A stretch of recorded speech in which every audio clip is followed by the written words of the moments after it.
I think the title of the exhibition being Archetypes is, I think that, I often refer to archetypes almost as stereotypes because, things get pigeonholed into sort of particular boxes. And I think I think archetypes could also be read as prototypes because I'm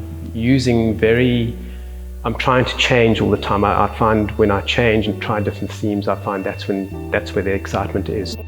I think the upcoming show is, in a sense, a representation of a body of work. I actually started working in a sort of a relative degree of seriousness in about 2012.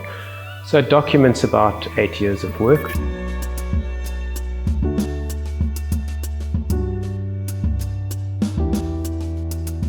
Figurative art, in a sense, has almost become out of fashion. I think with digital media, new media, installations, conceptual art. I think what I refer to as figurative art is almost kind of old-fashioned. And as I say, I see my work as actually quite classical, rather than, as much as it seems contemporary, I'm still representing the human figure.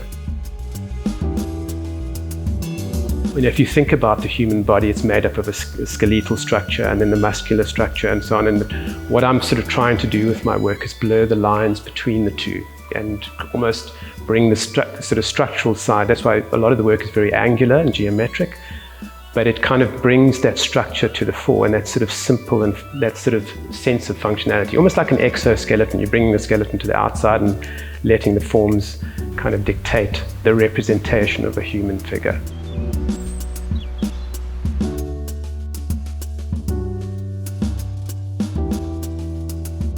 I work with very rudimentary equipment. I've got a very basic bending machine, a very basic rolling machine that are old and rusted, and they're very humble kind of implements. So not dissimilar to, I suppose, a blacksmith and his anvil type of thing. The method and the process is, I wouldn't say archaic, but it's very, very basic in terms of achieving what I want to achieve.